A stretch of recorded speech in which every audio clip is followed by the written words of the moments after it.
This is the Detroit Sports Podcast Network. Doc, we have a brand new sponsor for the Detroit Sports Podcast Network who has been a partner with us in the past, and that is Top Cat Sales, located in downtown Royal Oak, Michigan.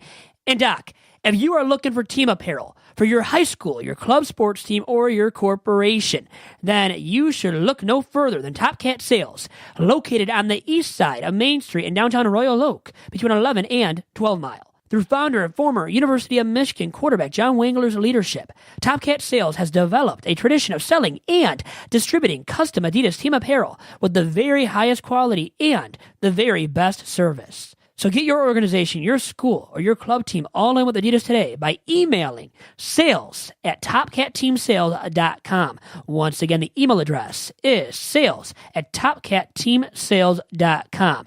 And also remember to follow Top Cat Sales on Twitter at Team Top Cat and on Instagram at Top Cat Sales. I was trying to get it how I live. I want them dead presidents. I want to pull up, head spin, get it, get flat. I got 6 jobs, I don't get it. I don't get it.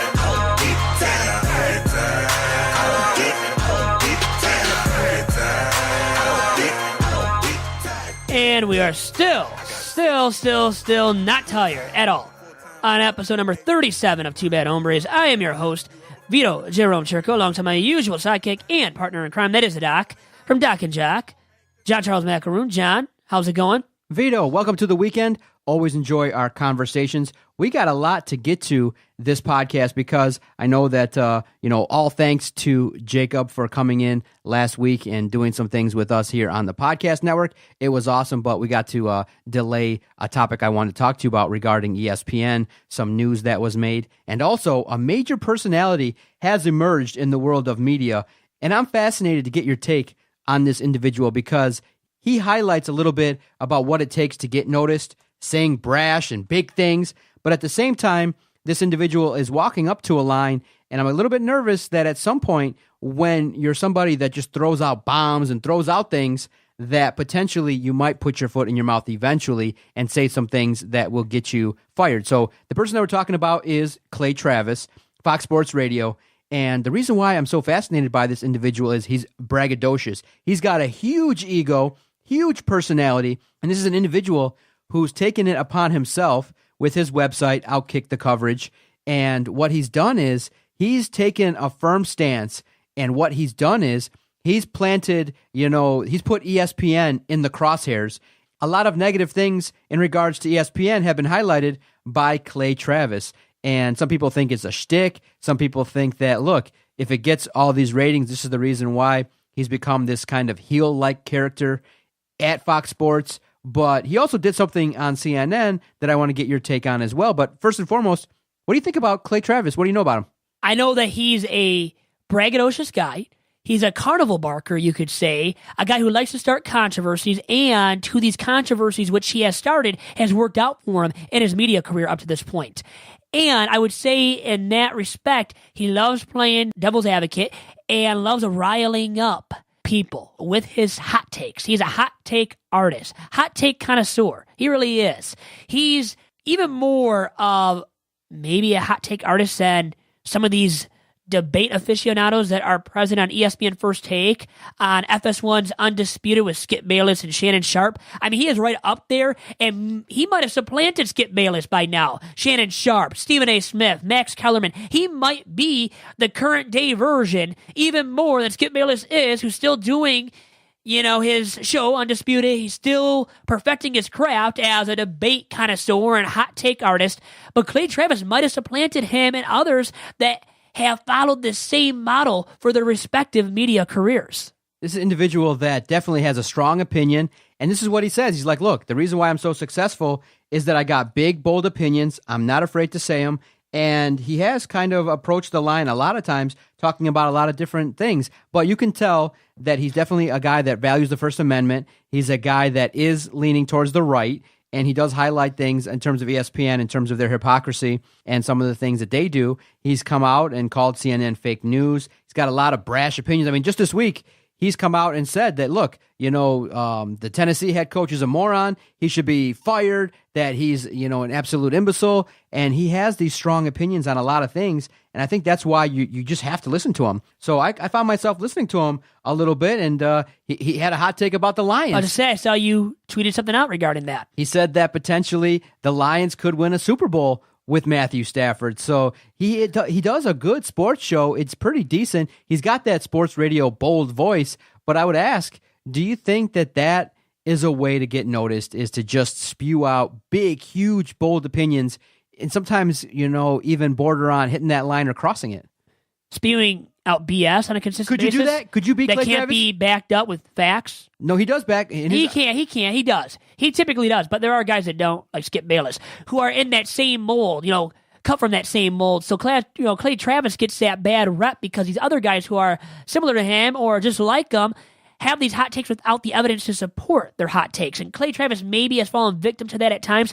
I guess consistently, from what I know, my recollection of him and his media career, he hasn't fallen victim to that and has fact-supported opinions, which is what makes a personality great in whatever, field he or she is in. But what was your question too, Doc, by the way? I was going to say, could you be Clay Travis? And one of those situations where, similar, a take would be regarding the Lions, that Matthew Stafford deserves to be the highest paid athlete and he's maybe underpaid. Maybe a hot take could be that Matthew Stafford is going to win a Super Bowl, like he said. But in terms of the media, you got to have opinions. You got to say things. Because if you're just a guy that just says, well, let's see about Matthew Stafford, or let's see about the Lions.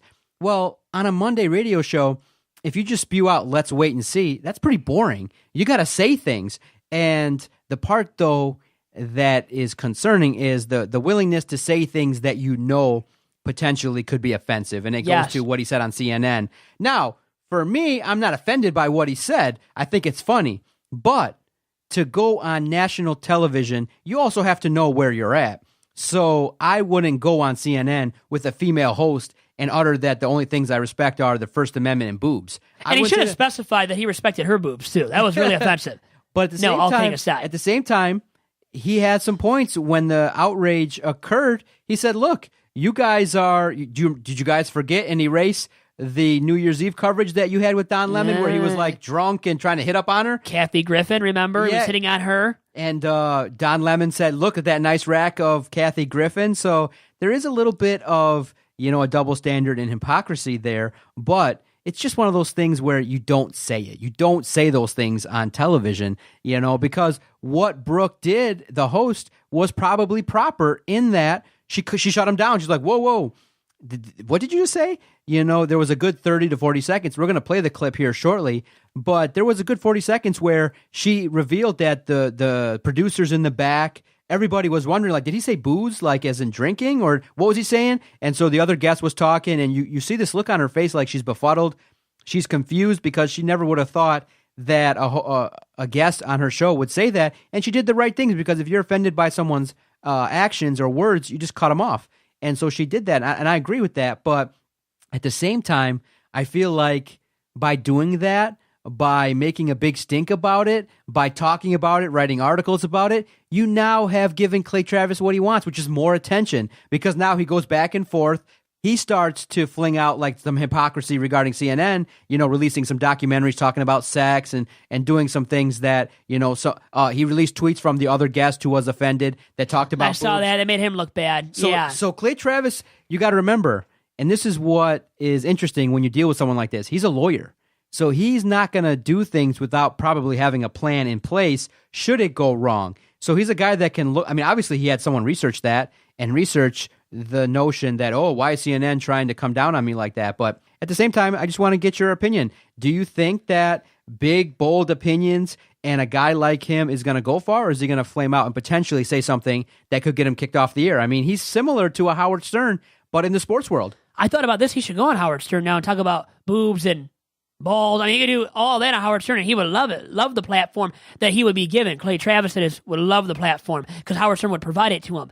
But I would say the problem with what he did on CNN last week is that he emboldens others, right, to follow that same path and down a negative dirty, ugly path where you just shout things and whatever hits and makes you popular, people are going to go with. So whatever pops when you say it, like Clay Travis talking about boobs, well, people now could take that approach and just see what hits the fan, what sticks, and bring up these obnoxious viewpoints and to build themselves a following. That would be the problem that we could encounter now with others following the same path as Clay Travis, being these hot take artists, these carnival barkers, guys that will just say whatever it is, whatever it takes, right, Doc, to get famous. And that's what Clay Travis now has done. He has said what he did on CNN to Brooke Baldwin last week in a segment with her. And now it's allowed him to garner more notoriety. He is more famous now, and that's what he was pursuing. So we've emboldened him. We've empowered Clay Travis and others that have followed in this same path to now even follow it, to pursue it more heavily. And because now others, as I said before and will reiterate now, believe that they can, become that kind of media personality that just shouts obnoxious things to the highest level, to the highest decibel, to get themselves noticed and to garner attention and fame. And I think that's a wrong way to gain fame.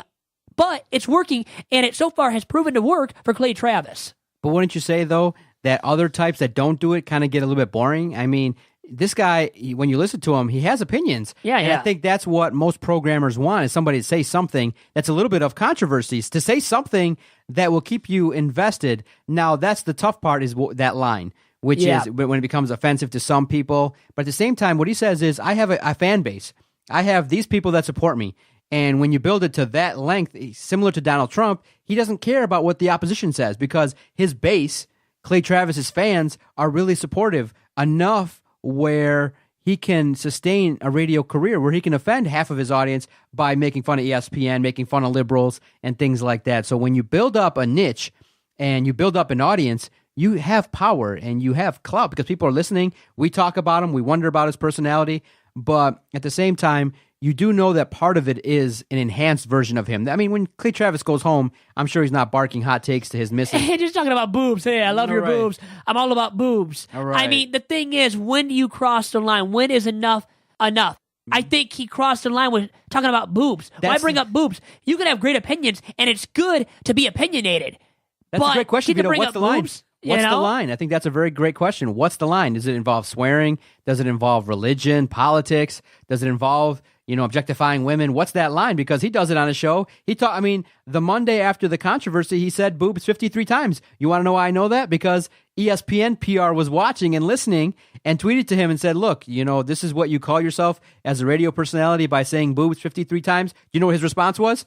Dude, seriously, you're a grown man. You're listening to my show counting how many times I say boobs. Shame on you. This is the reason why I'm in your guys' head, and my company's great, and you guys are, having to lay people off every year. So this is a smart guy. This is a witty man. This is an individual who's a lawyer, and when you have somebody with a big ego, sometimes you just wait and see, and they'll hang themselves on their own. Like, he'll say something, and the bottom line, though, is it's never going to come from the fans. There's not going to be enough fan outrage by anything that he says that's going to get him kicked off the air. You know what will speak?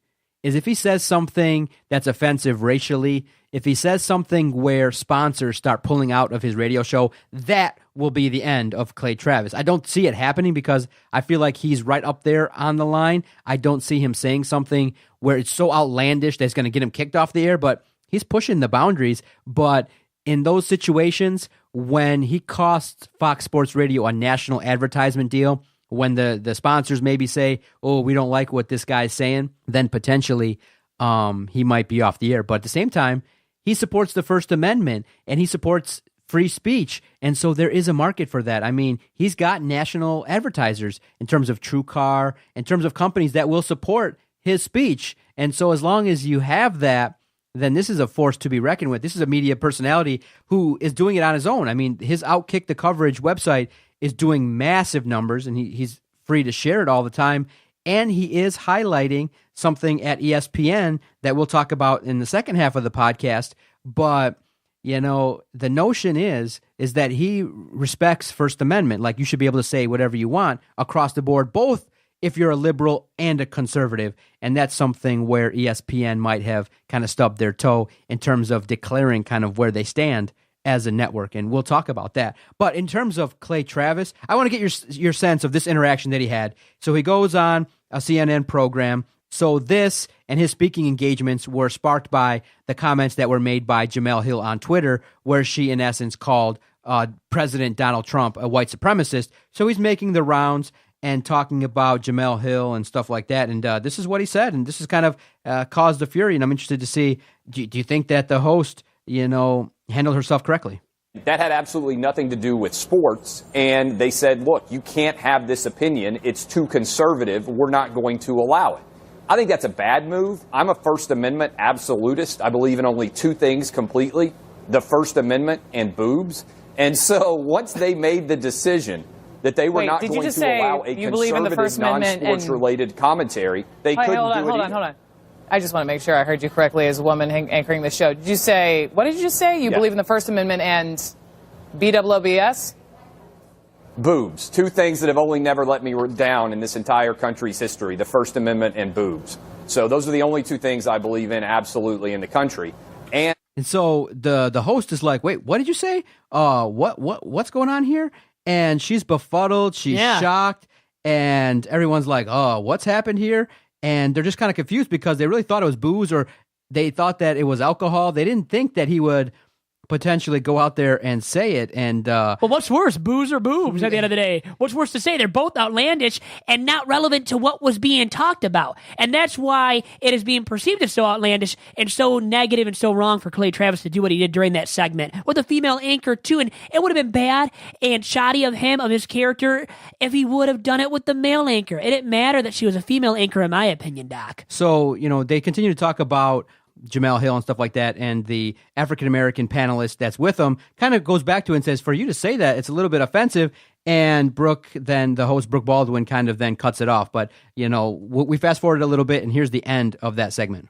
About her racially, comments about her inability or perceived inability to be able to comment on sports because of her gender. For somebody to come on CNN and to say something like the only thing I believe in a discussion about something I'm still there too, and I just want to make sure I'm hearing you correctly. BOOZE or BOOBS? Because as a woman, I'm as in boobs. I believe completely in the First Amendment and in boobs. Those are the only two things I believe 100% in this country. And by the way, Jemele has absolutely nothing to do with her background at all. Did you notice that?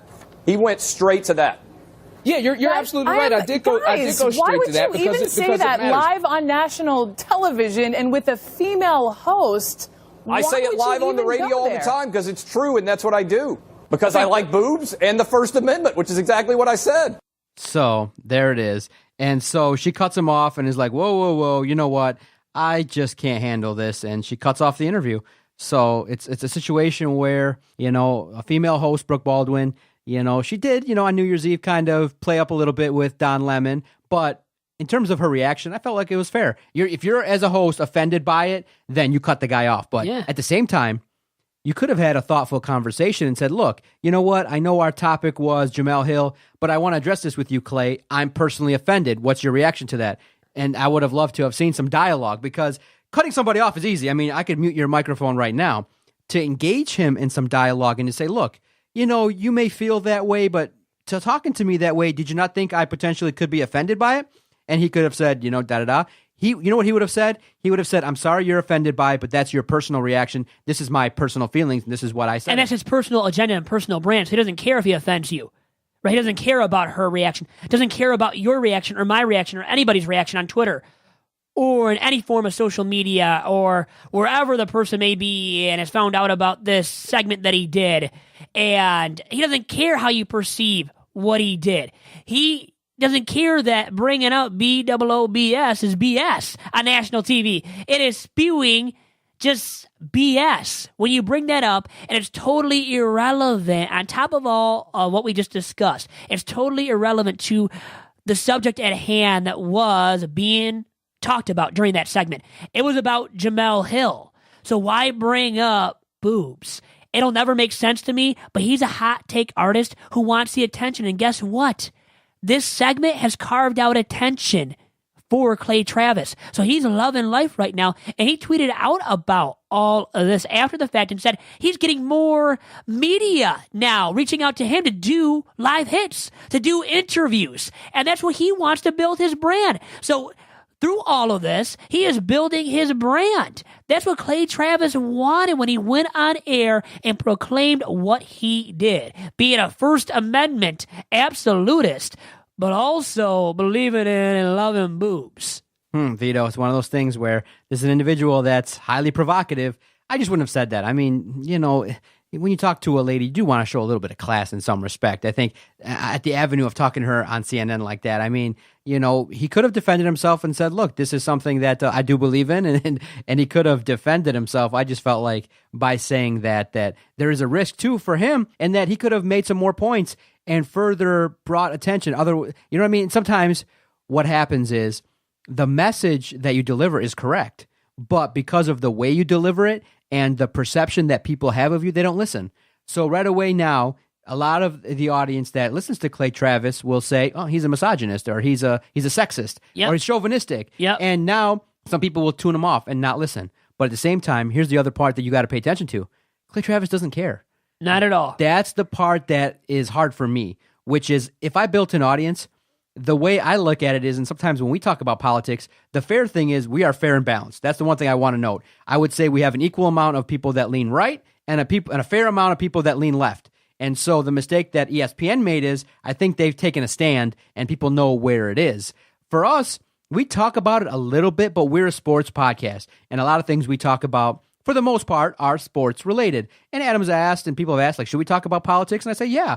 But as long as it's fair and balanced, where people would say, well, okay, I could know what this guy stands, but it's pretty equal. We have the same amount of Michigan supporters as we do Michigan State supporters. So that's where I think we don't get in trouble, in that in the entire run of this podcast, we've never lost followers in droves. We've steadily gained a couple hundred followers a week for the better part of 4 years now.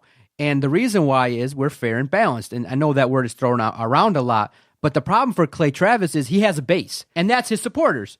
For me, I have such a big ego. I want everybody to support me. Yeah. And so once you say, boobs, and you say that over and over and over again to a woman live on national television, you've now lost a certain percentage of your audience. The part that's fascinating is he doesn't care. He doesn't need to, because his audience, the people that respect him, are so large that he really doesn't care. He takes it as, don't take it so seriously. Stop being such a wuss. So it's really fascinating to talk about, in that a guy with that much power is willing to say something like that to a woman. So I texted Adam and said, wow, this guy's got balls, and huge balls. I don't even think I could do it. That's what I look at. I'm not offended. I go, wow, this guy's... to say it and not to get all red, to blush. He just... Right? Yeah. He said it didn't stutter. He said it clear cut, and he made sure he said it again. When she asked, he clearly said it again, what he had said. Not to mince his words, he made sure that she knew and all of the nation knew that he meant boobs, not booze, O-O-Z-E, but boobs, O-O-B-S. And that's the fascinating part, and one that I don't think I could get to, but I know that it's what's needed to be successful. You got to be bold. Yep. He truly believes, and he's defending it passionately, that what he said is not offensive. Yep. He believes it. And so it's a fascinating debate, and one that it's interesting to, as a psychologist, when I see people with huge egos and what they, and how they intellectualize their functioning and what they can do with their words. It's just, I would not choose to use that vernacular live with a woman. Now, if it was a male host, potentially, because I'm an Adam Carolla fan, and it's a thing where you can diffuse words by not being offended. If Brooke goes, come on, Clay, I get that. That's what you believe in, but this is not the avenue for that. Take that to your radio show, or take that back to the barn where you came from, and slap it back a little bit and show some grit a little bit on your side, because some growth could have happened. I think cutting him off was okay, but it wasn't the best option. I think engaging him in some dialogue and potentially, speaking your mind a little bit could have moved this along a little bit. Doc, I think what we do best here on the Detroit Sports Podcast Network is what you've already talked about, giving both sides to each argument, each debate, each topic that we discuss on these podcasts. And Clay Travis doesn't care about that. You're right. He's one-sided, he's biased, and just speaking, he's preaching to his base, and that's all he does. That's all he cares about. You're right. And that turns me off. But he has 468,000 followers on Twitter. So he's not caring about, once again, the people being offended and those that are his detractors that maybe are unfollowing him now. That was his intent, to go on there, to make a point, and to just hit a home run, to leave it all out there. And he did. He made his point. But the thing is, the negative side of this is that it curtailed the message he wanted to bring to the airwaves during that segment, which was about killing ESPN. He didn't kill ESPN as harshly and preached as much about their liberal bias, right? Which is what he's preached through Twitter, through his articles and other hits. Vito, at the same he time, didn't get at that as much in that video segment on CNN because he had to bring up boobs. If we were to talk to Clay, he would say, look, they already know what my message is. I feel like ESPN's biased. I feel like part of the reason why they're in decline is such and such and such, and we'll talk about that after the commercial. But I think that what he said was, you know what? This is great. I get more press. I get my name talked about. Yeah. So that's why it's hard to really impact a guy like him, because he's got a big ego. He's got enough followers. And when something like this happens, he then shifts into, hell, negative press is great too. And he presses good press, just like our president. Same mentality that he's had in the election campaign that he has now. It's about preaching to his base and getting attention out there about himself. And that's all he cares about, these guys. And what I'm saying is, I'm more along the lines of a Clay Travis light. I like to say things, but not to the point where people are going to critique me. I don't think I've said anything on these airwaves that people have said, oh, I'm so offended by what you said. But at the same time, what would potentially, you could say, I could reach a higher level if I did say something. You get more traffic. You lead to more viewers, more hits. And that's what he does with his base once again. That's why he has a huge following with Outkick the Coverage.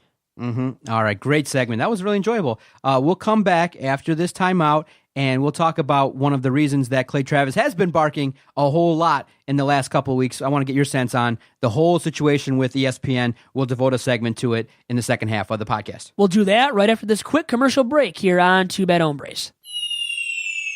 Yeah, we coming now.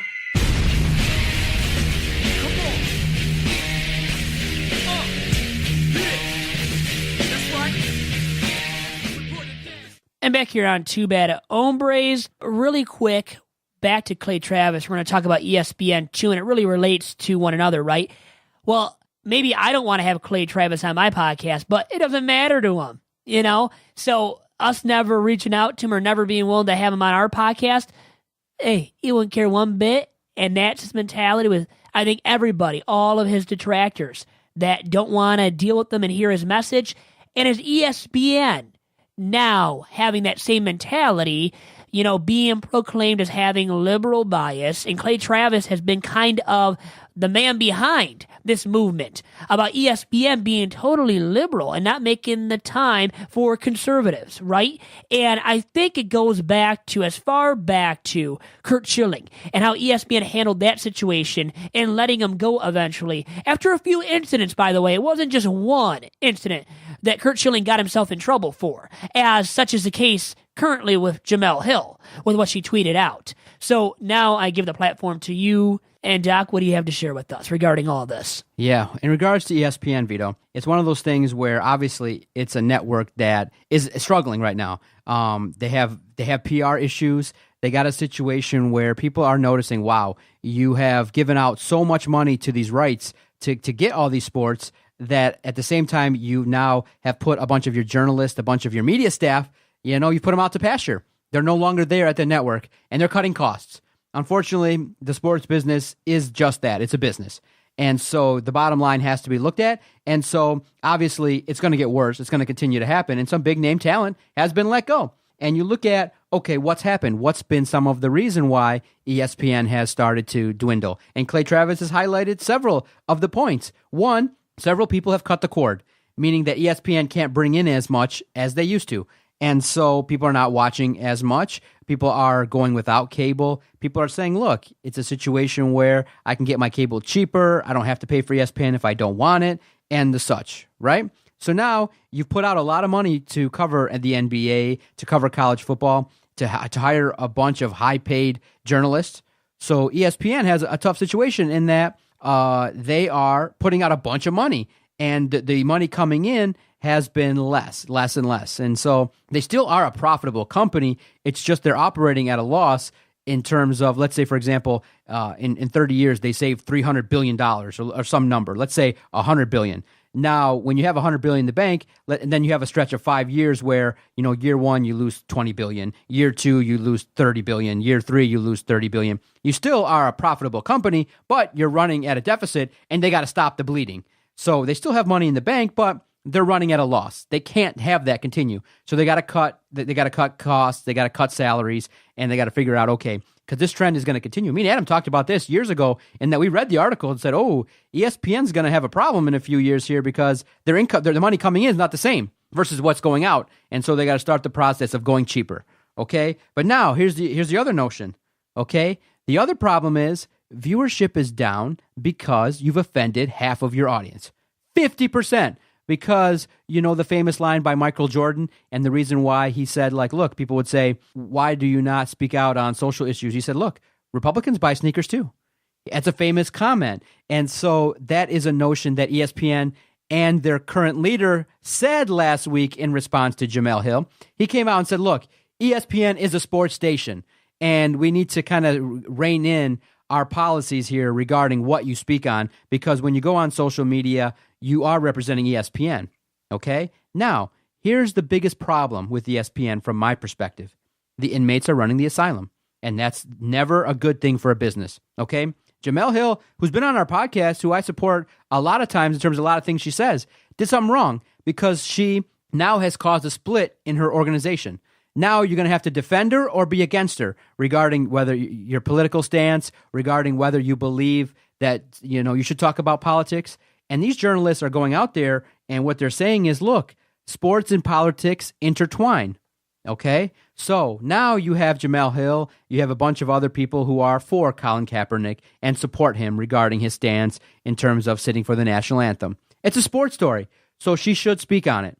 She should speak on it through her platform. I believe in the First Amendment. The problem, though, is once ESPN says to other hosts like a Britt McHenry, like a Curt Schilling, hey, tone down your talk about Donald Trump. Tone down your talk about the other issues. What would have happened if a Curt Schilling would have said something in regards to Barack Obama? He would have been taken off the air like he was. So now you have identified yourself as a political organization, and you're now a liberal. You're now truly MS ESPN, like others have said, because a lot of your public opinions that you support are, in fact, left-leaning.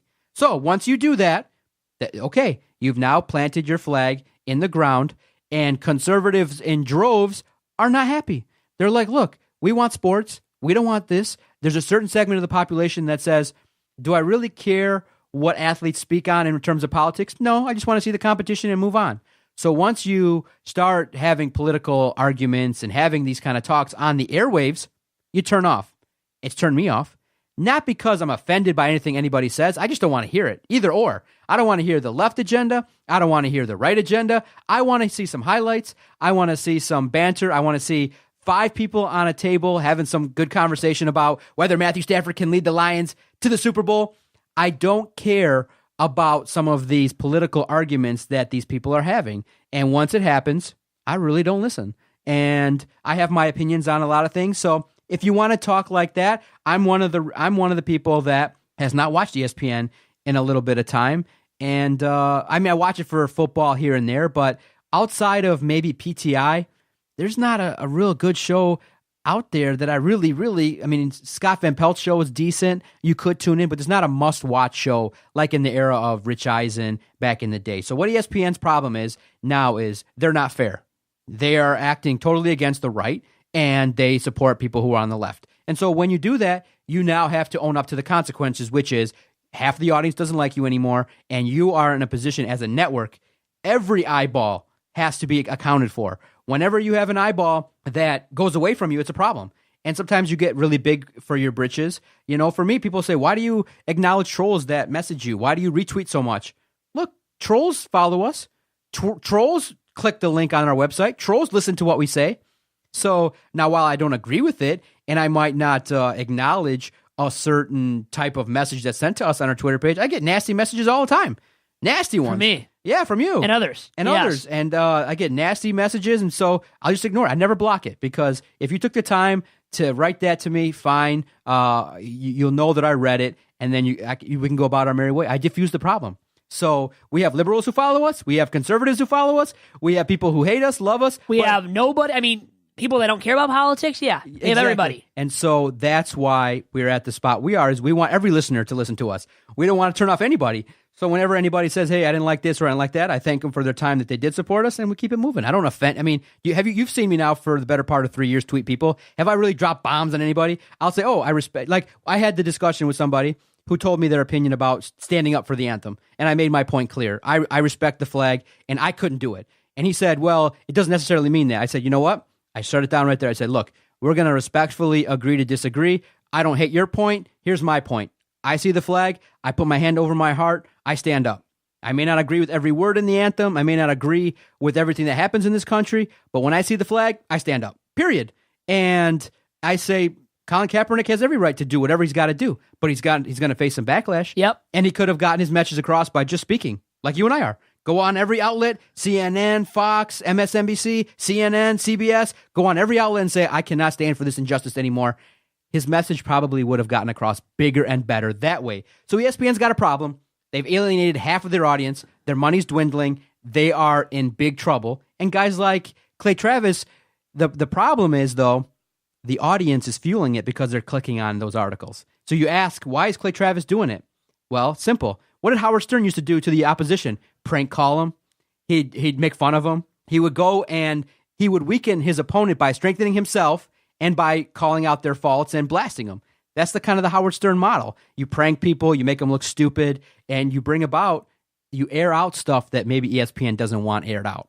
And that's what Clay Travis is doing, is that he's airing out like, look, ESPN's in trouble. Here's their problems. Look, he's the one that broke the story that Linda Cohn got suspended for talking bad about management, talking bad about ESPN and saying that they talk too much politics. So Linda Cohn gets suspended, but Jemele Hill doesn't. That's Linda fair. Cohn was told not to come in for that weekend or something, and nobody ever confirmed if she really was suspended.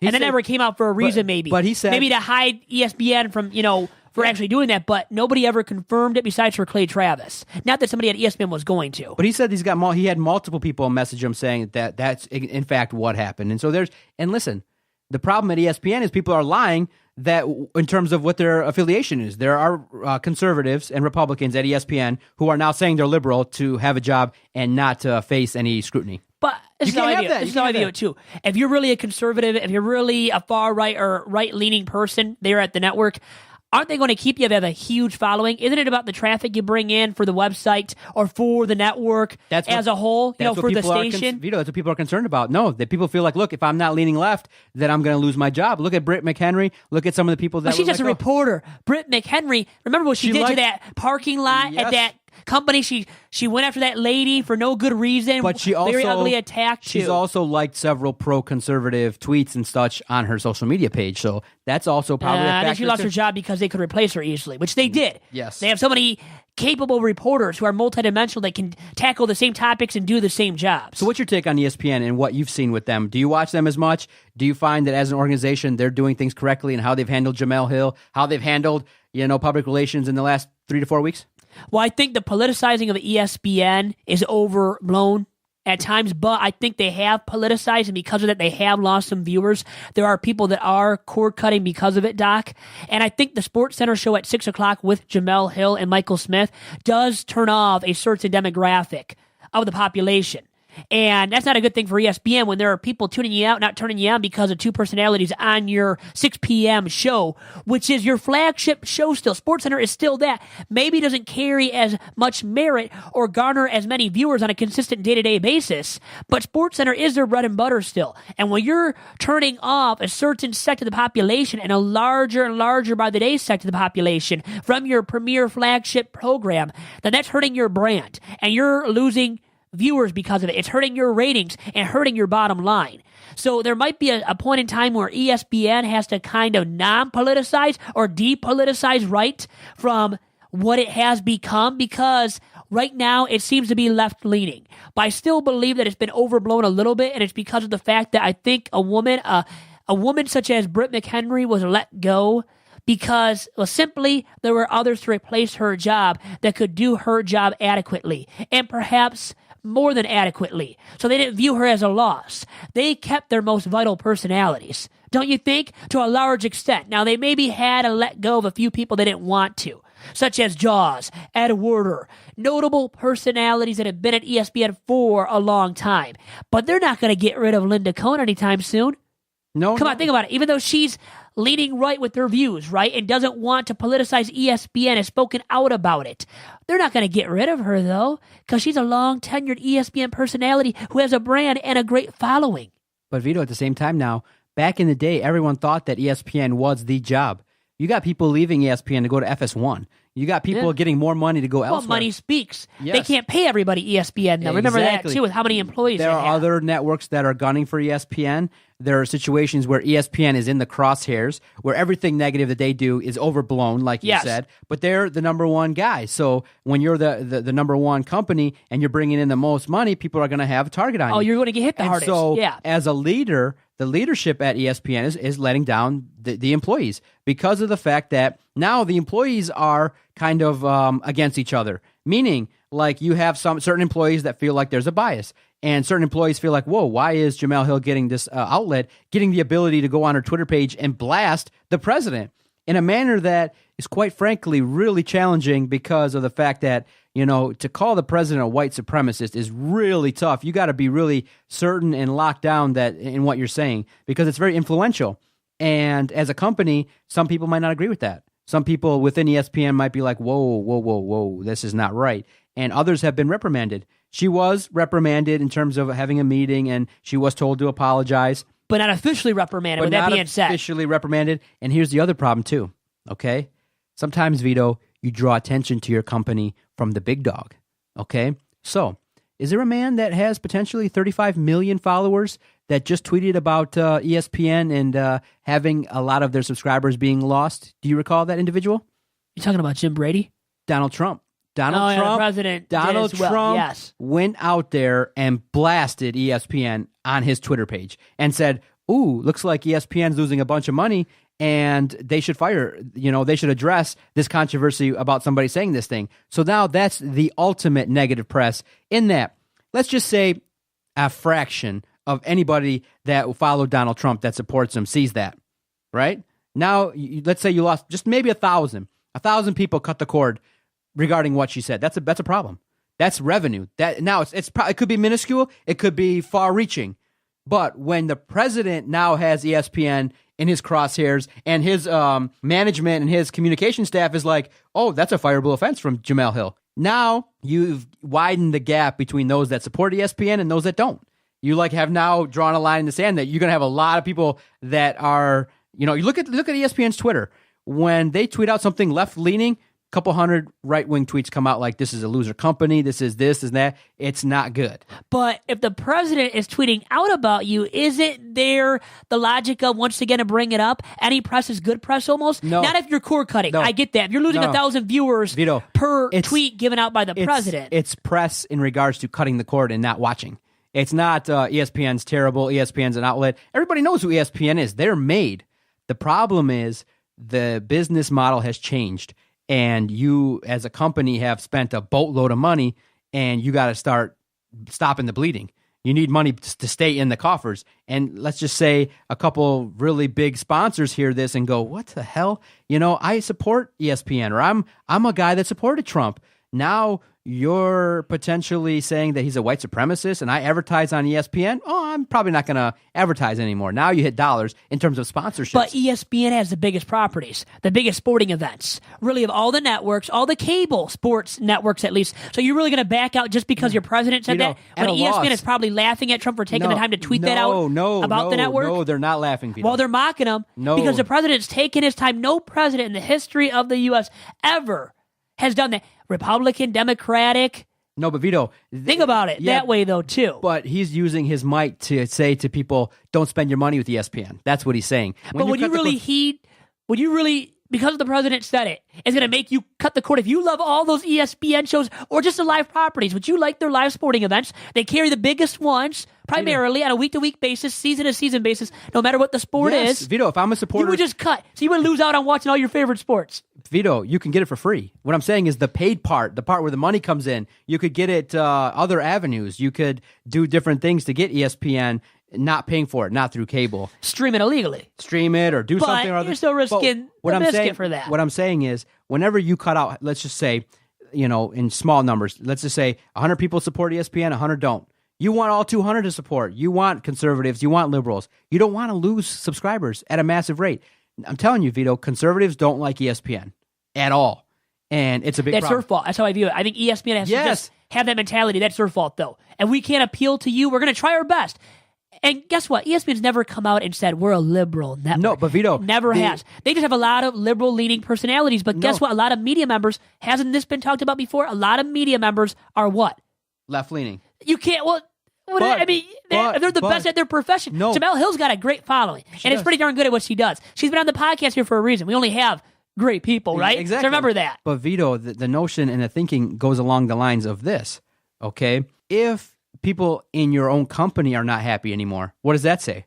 You have a situation where you've now elevated Jemele Hill to be almost bigger than the company. You have a little bit, and they should have suspended her. Even though I might be left-leaning, I know you view me as that, maybe others do, I believe she should have been suspended. Yeah, probably should have. Not fired. No. But she should have been suspended. Exactly. And others that have made those similar comments maybe should not have been let go at the same time. So it's just one of those things where I see ESPN having problems in the future if they don't stop the bleeding, if management doesn't consider what the actions are, because every single day more and more people are cutting the cord. And it's a struggle for that network, man. I understand the struggle, too, because, on our situation, it's a smaller platform. But what we've done is, kept revenues at a certain rate, but cut costs at a great rate. So we don't have a bunch of expenses. So it's all encompassing. But imagine if we paid X amount of dollars for the Pistons and X amount of dollars for the Red Wings and X amount of dollars for this. Dude, if 5 people stop paying, a couple $100 a month, I'd be like, whoa, we got a problem. It affects your bottom line. That's why. It affects the bottom line. Yeah. And that's where the business of sports sometimes doesn't mesh with political tweets and stuff like that. So I would ask you, so for me, I've never asked you to watch what you tweet about. I just would only say one thing. Don't tweet bad about a sponsor. That's about it. Yeah. Don't like a comment that's like, I hate Fanatic U or I hate Team Top Cat. Just don't do that. And other than that, I feel like I don't oversee anything and things like that. But what I would do is if this got to that level, I would make you probably sign up and do a new one where it was like Vito DSP. And you could tweet. Really? Yes, because what would happen is... Wait, what happened to the First Amendment? Don't you like the First Amendment too? No, because that way... I'll do a separate one, you're saying, though. For my own personal Twitter handle, Your own right? Twitter, you can tweet about whatever. Sense. And then Vito DSP is everything company related. So Jemele Hill, that's the problem too, is you got to have a serious policy. You can't have Jemele Hill with 400,000 followers tweeting them all, it doesn't say ESPN on it. The only thing with that is that still can be somebody infringing upon his or her First Amendment rights, So Jemele Hill could still take it up with ESPN and make them look bad because, now I have to make a new account, for my own personal opinions? You can be fired. That would maybe make ESPN look bad. No, you can be fired for things you say at the office. You can say things, if you say things that are against the boss in Michigan, Michigan's an at-will employment place. So if you said something that totally offended me, I could fire you. It's at-will employment. So when it comes to public relations and things like that, it goes into that notion. So I would make everybody, if this grew to that level, make everybody have a separate DSP account that when you tweet from that account, you represent DSP. And when you tweet from your own account, we know that that's your personal, and I don't get to see all that. And maybe that would be the wise thing, though, for media personalities to actually start doing is to have 2 separate accounts. One for your sports opinions, one for everything else about your life. You got it. And the thing is, there are some things you just can't say or do, such as posting a video, which luckily you didn't see it on my own Twitter. No. But I mean, those kind of things are going to get you fired. Certain videos, certain comments, right? Certain commentary. Now, once again, what Jemele Hill maybe doesn't perfectly profile Donald Trump, right? According to the man he really is and the president he really is. He might have some tendencies, but going out of your way to actually label him as a white supremacist is probably going too far, going too hard in the paint, right? Mm-hmm. And Jemele Hill stepped over the line. And because of that, she should have been suspended. She really should have been. She said it too. She apologized publicly, addressing the elephant in the room and things like that. But to end the discussion, it's real simple. I'll get your stance on it, and I think you know mine. What's your whole opinion on the notion of just stick to sports? I'm going to say this. What Jemele Hill brought up is that these athletes don't stick to sports, don't have to. She brought that up herself now. So why do I or other media personalities have to stick to sports? That applies. Should athletes just stick to sports? No, because you know what? They're not just athletes. You want to get your opinion from Marshawn Lynch? No. From Chad Johnson? I don't have to care about their opinions, but they have the right to have their opinions because of what amendment that Clay Travis loves? The First Amendment. There we go. Simple as that. They have the right to have the platform. And because they are athletes, they have bigger platforms to express their opinions. Do we care about their opinions? No, not at times, but they can take a stand. Mm-hmm. And guess what? When they take a stand, they're not just social justice warriors. They might be taking a stand that is the right stand to take that maybe enlightens others about a certain issue that needs to be enlightened upon. Remember that too, that it can be something positive that you get out of it by these athletes taking a stand. And it's not for every athlete or for every celebrity or big-time media personality to take a stand. It's not really in the cards for everybody. Not everybody has the courage built up to take a stand. But I think when some athletes do, when some celebrities and big-time media personalities do, I think it's done in a positive manner that enlightens others to certain issues in our nation, in the world, that need attention brought to them. And that's what I guess I will leave you guys with in terms of my stance surrounding whether or not athletes should have political stances, should take a stand at times, and whether or not media personalities should take a stand at times. Now, Vito, I greatly respect your opinion. That's why I have you here. But I'm going to leave you guys with this. This is a comment from Jim Rome, who went on a podcast and discussed his career and things like that. And the question was asked regarding getting into politics. And the headline is, I'm not going to get into political issues. And here's his quote on the BSM podcast. I take pride in the fact that if I asked a listener, do you know which way I vote? I think many would say no. That's not what people tune into me for. And to be honest about it, if you have a strong political slant, you're going to lose 50% of your audience. If that's not what they're paying you to do, why would you do that? If I'm going to piss off enough people with my sports takes, I don't think I need to get into their religion or politics. That's not my concern at all. And that's Jim Rome, media mogul, great broadcaster. And I just agree with that, is that in terms of sports broadcasting, I need not know your politics. I just want to know your thoughts on the game and what you think about it. Now, on social issues, it's really tough. There's a fine line regarding that. But at the same time, when you're giving an opinion, you can give both sides like we have today. And I don't think Jemele Hill calling the president white supremacist is really, really showing the other side of things. So at the same time, that's where I'll leave it. I think ESPN's in trouble a little bit in terms of their money losses. They might have to restructure the model in which they provide services, and it might go into a pay-per-use service into tiers where, hey, if you want the NFL, you pay this much. If you want this, that much. They might have to go into a new model because charging customers and charging cable outlets for their product is probably going to be a losing financial proposition. Really quick, I think I'm not of the norm, but for me, despite your political stance, political viewpoints, if you have sports opinions, which I care for and respect, I will still like and respect you as a sports personality. It doesn't detract me or take me away from listening to your sports viewpoints and your role as a sports broadcaster. Now, I think I'm not the norm, though, with that, right? I think that's a reason why people remove themselves from you, don't listen to you, don't follow you anymore, right? I mean, that's the point in all of this, Doc, that these media personalities, you're saying, your point is, well, stick to the sports, because if you go into a political diatribe, even at just one point in your media career via Twitter or another outlet, well, you can lose so many viewers that it's not worth taking that political stance, right? That's what you're trying to say. You got it. That's what I'm trying to say. And I enjoyed the conversation, man. It was really good. This is what I wanted to talk about regarding ESPN, Clay Travis, and I really enjoyed the conversation. I think we did.